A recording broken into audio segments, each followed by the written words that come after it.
All right. As you can see, it's another sunny day here in Thailand. Let's get this thing started. So y'all know we launched a coin on PumpFun a few days ago. So let's talk about that. You know, I got the lava shirt on, you know what I'm saying, every video. Are we connected to Wi-Fi right now?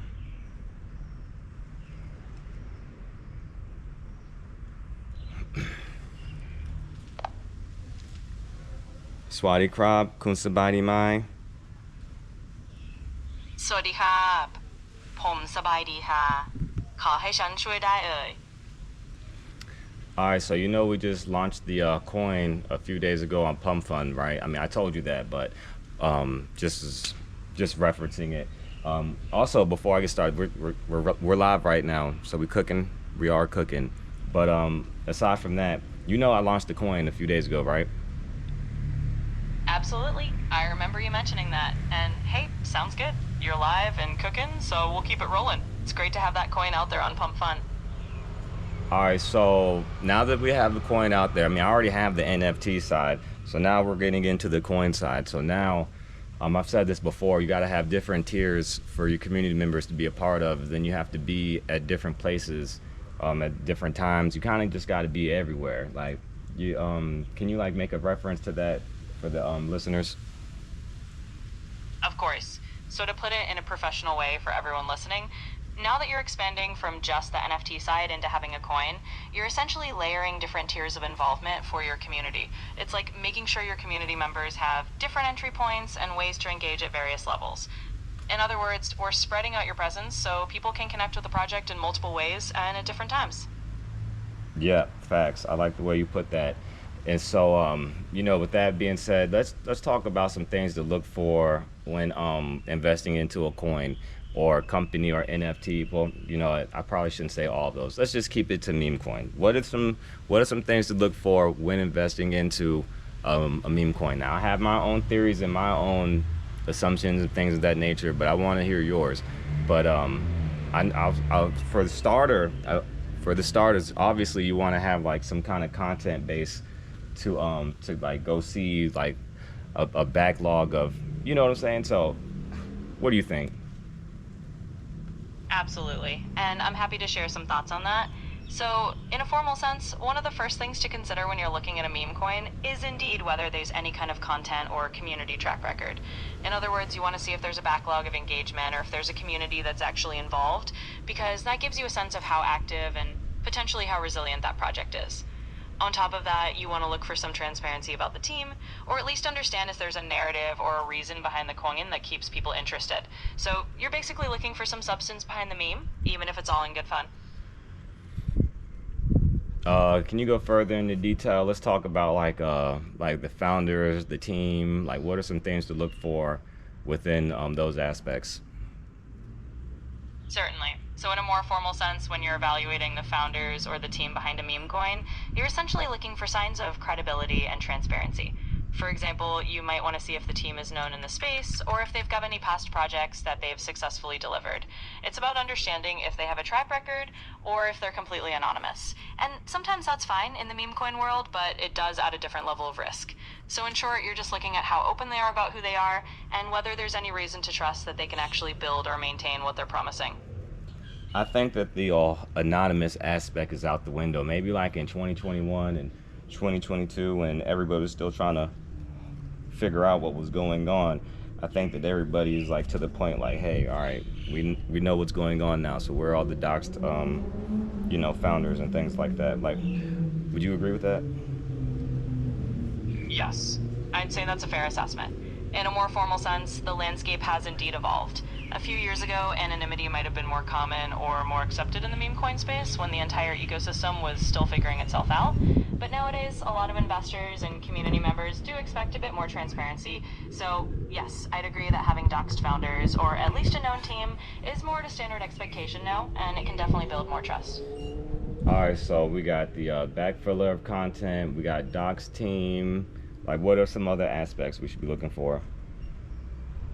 Certainly. So to keep it professional, Beyond having a backlog of content and a doxed team, you might also want to look at the actual utility or the roadmap of the meme coin. Even if it's a meme, having some kind of future plan or a set of milestones can show that there's thought behind it.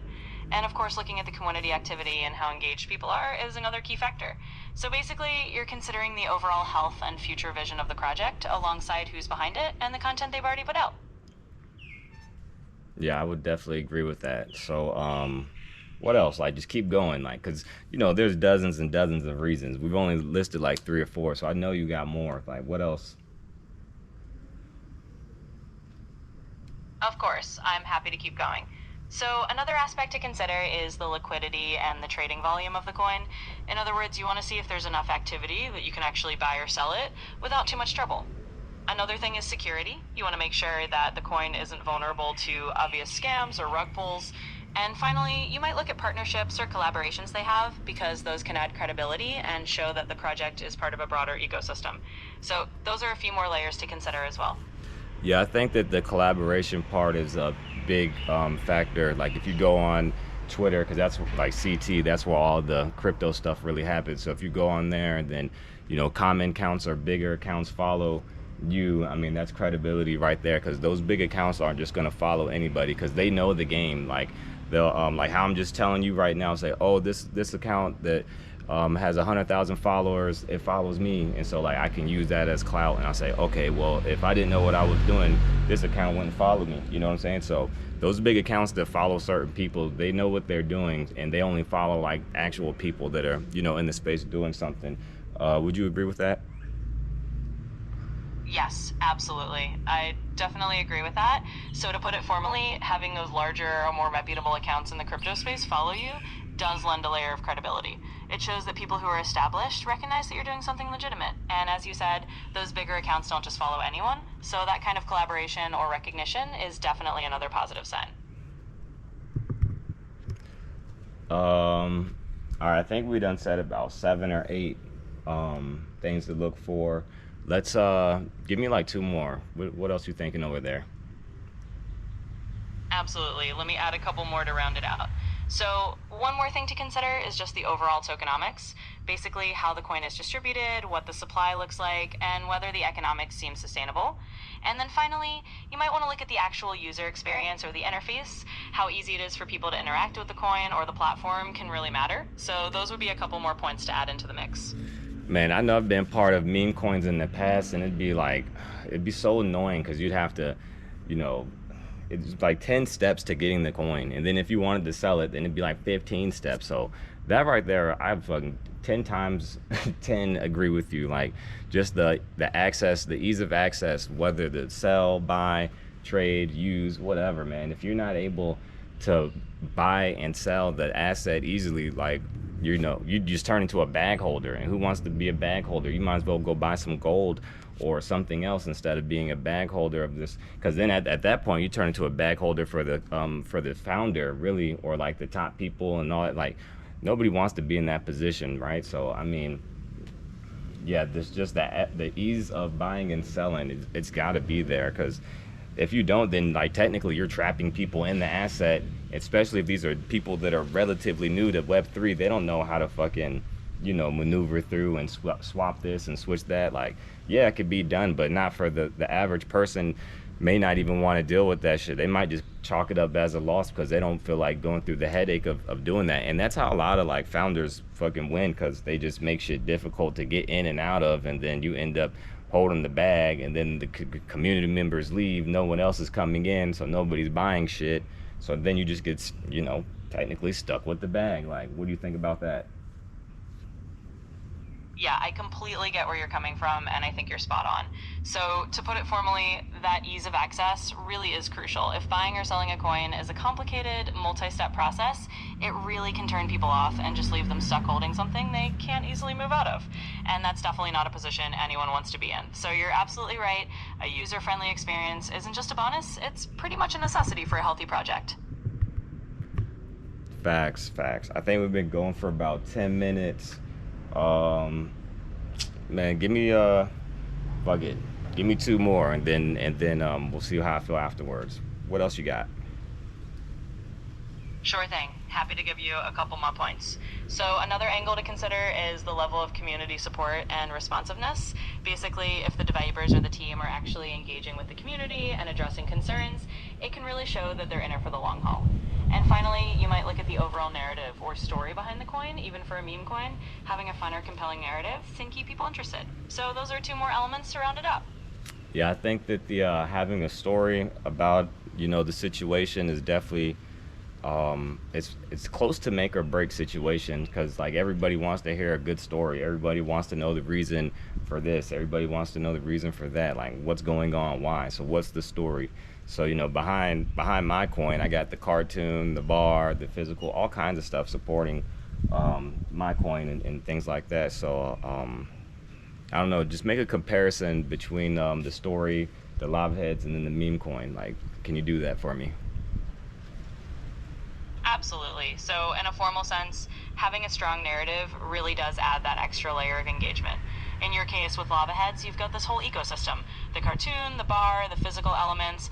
All of that creates a really rich story that people can buy into. It's not just a coin, it's a whole world that you're inviting them into. For a meme coin, the same principle applies, even if on a smaller scale. If there's a fun or compelling story behind it, it can really capture people's imaginations. So the comparison is that in both cases, a good story is a powerful tool. It helps people feel connected, and it makes them want to stick around to be part of that journey. Definitely agree. I definitely agree. Man, I think you done gave me about 10 pointers or 10 reasonings or whatever. We're coming up on like 10 minutes. I think I want to wrap this up right here, and we can make a part two, really, because this topic is really infinite. Because every day there's new things happening, new things to look out for, infrastructures and tools getting built. So motherfuckers got to like have a review and talk about how to utilize them and how it's going to benefit like someone trying to spread brand awareness for their company and whatnot. So with that being said, yeah, can you wrap this up? Give us like a summary of everything we talked about from the point I cut it on to this point. Thank you. Absolutely. Let me wrap it up for you. So, in summary, we've talked about a range of key aspects to look for when you're considering a meme coin. I started with the importance of having a doxed team and a backlog of content so that there's transparency and credibility. We talked about the importance of a good story, which you've definitely got with the Lava Heads universe, and how having that narrative can really make or break engagement. We also covered the importance of ease of access, making sure people can buy or sell without jumping through hoops so that no one else is stuck holding a bag. And finally, we touched on the value of community engagement and the overall tokenomics. In short, we laid out about 10 solid pointers that all boil down to making sure a meme coin has a good foundation, a good story, and a user-friendly experience. And of course, we can always dive into part 2 another time. Thanks for the chat. All right, Lao Pogamai. Lao Pogamai. All right, that just means see you later, pretty much. But yeah, I'm telling y'all, it's PumpFun with the coins and this and the content and that, and bro, it's only going to go like higher. I don't really see this going any lower. I just see it going higher. So with that being said, I got the coins. We got the coins popping on PumpFun, man. Go check it out. We got the NFTs on Ethereum. We got the NFTs on Base. I got Ordinal, you know what I'm saying? We got Volcano. I got Cartoon. Got the bar coming. All kinds of shit, bro. So this meme coin is pretty much like everything that I'm doing is backing this meme coin and vice versa. And I'll probably come back on a part 2 and talk about how the fucking, or this might be a whole nother topic, how I can just like combine the lava heads with this meme coin. Like I already have it in my brain how to do it, but listening to AI say it and then we both talk about it on camera for y'all, it's a different vibe. So with that being said, I'll see y'all on the next one.